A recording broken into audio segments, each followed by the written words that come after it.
राष्ट्रपती पदाची निवडणूक चालू आहे आणि त्याचं मतदान आता तोंडावरती आहे.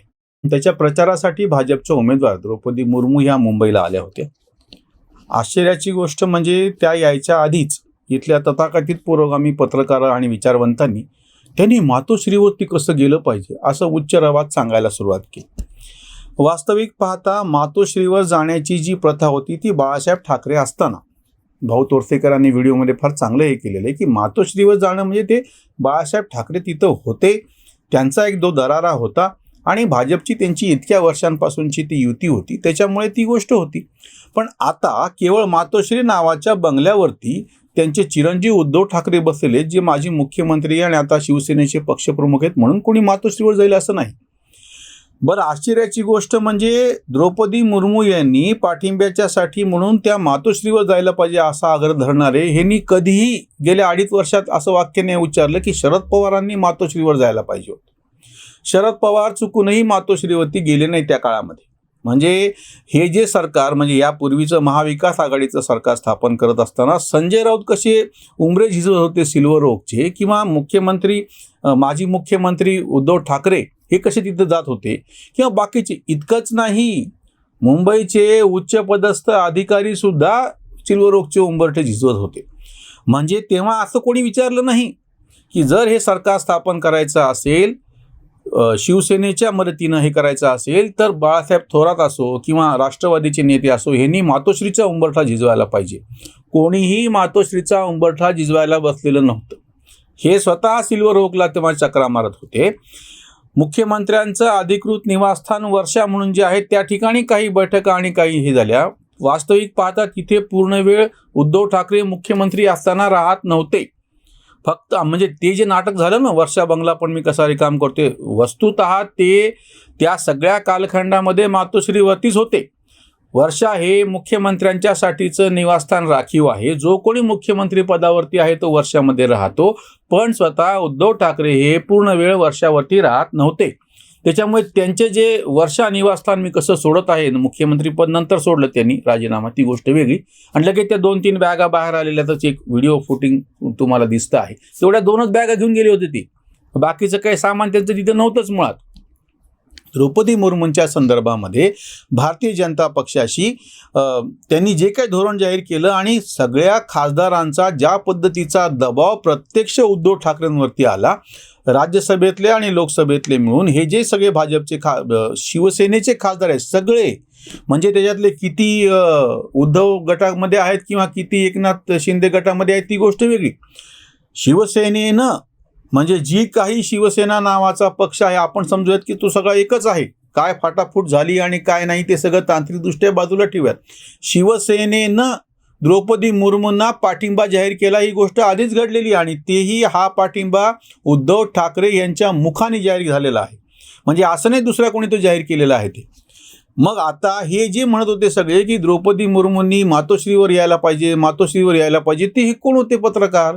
हे सगळे पुरोगामी कोण होते? आणि आता जेव्हा त्या मातोश्रीवरती गेल्या नाही, त्यांनी प्रचारासाठी तिथं आल्या, भाजप आणि भाजपशी संबंधित असलेले सगळे आमदार खासदार, मग ते शिवसेनेच्या कुठल्या गटातले आहेत का अपक्ष आहेत, या सगळ्यांची मिळून एक बैठक घेतली. जी काय त्यांनी प्रचार सभेच्या नावाखाली म्हणून जी संवाद साधायचा होता, चहा पाणी जेवणं काय झाले ते झाले आणि त्या वापस गेल्या. यामध्ये कुठेही मातोश्री हा विषय नाही आला.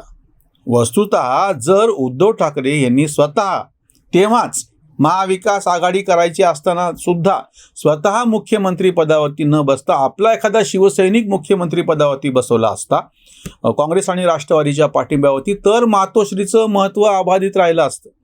मातोश्री ही किंग मेकरची जागा होती.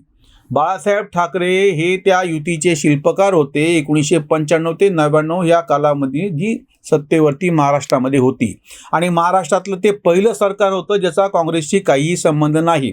शरद पवार काँग्रेसमधून फुटले होते, म्हणून ते जेव्हा परत मुख्यमंत्री आले तरी ते मूळचे काँग्रेसचेच होते 78 ते 80 या 2-2.25 वर्षाच्या कालखंडामध्ये.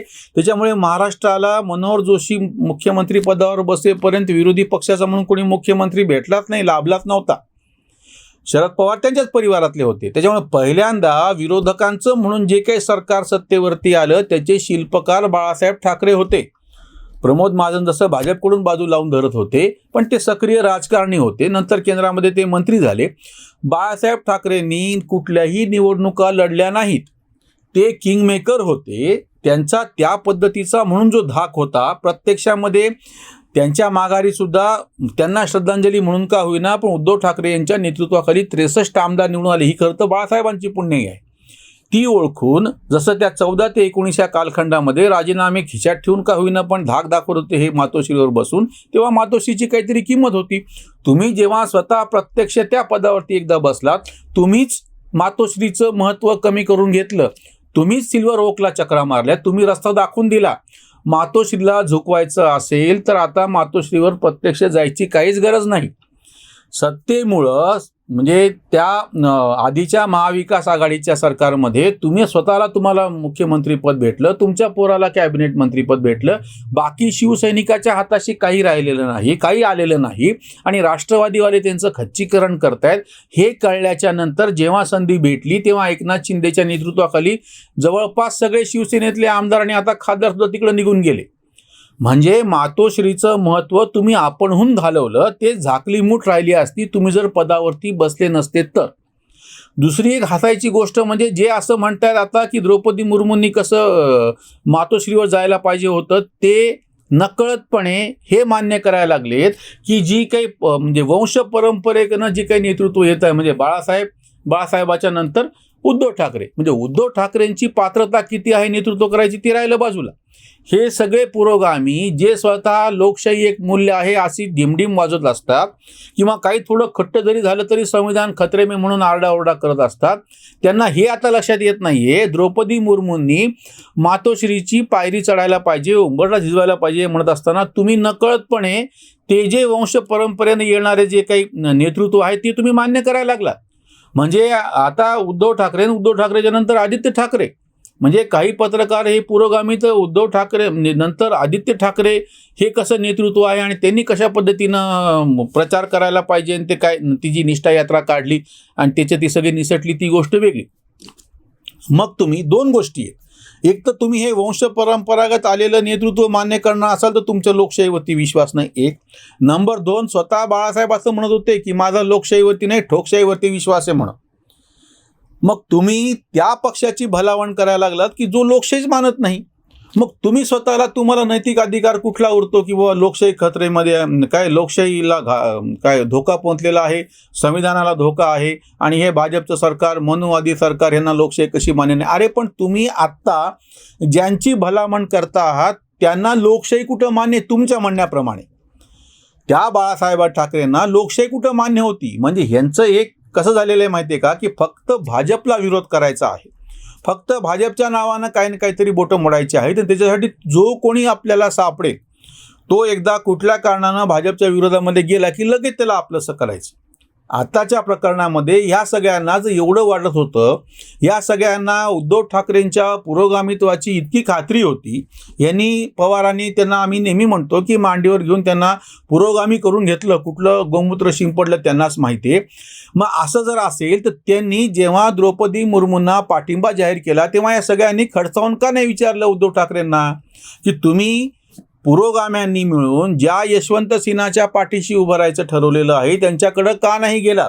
जे काही तुमच्याकडे शिल्लक आमदार असतील, जे काही तुमच्याकडे शिल्लक खासदार असतील त्यांना घेऊन आपण सगळे एक मुठीनं सगळ्यांची मिळून एकजूट जे काही विरोधक आज महाराष्ट्रामध्ये शिल्लक आहेत सध्याच्या सरकारच्या विरोधातले, म्हणजे 166 त्यांना मतं पडलेले आहेत, 164 प्लस दोघं आजारी होते आणि एक अध्यक्ष, म्हणजे 167च्या जवळपास, अजून 2-3 समजा सगळे म्हणून 170 त्यांच्याकडं मतं आहेत. तुम्ही गृहीत धरलं 67-68 म्हणजे 120 तुमच्याकडे आहेत ना. मग उरलेल्या 120ची शरद पवारांच्या व्हिडिओमध्ये जसं आम्ही म्हणलं त्या पद्धतीनं ह्या सगळ्यांची एकमूट करून त्याच्या पाठीशी उभं राहायचं आणि ते तुम्ही नाही म्हणतात तर ह्याच्यावरती टीका कोणावर करायला पाहिजे होती? उद्धव ठाकरेंवरती.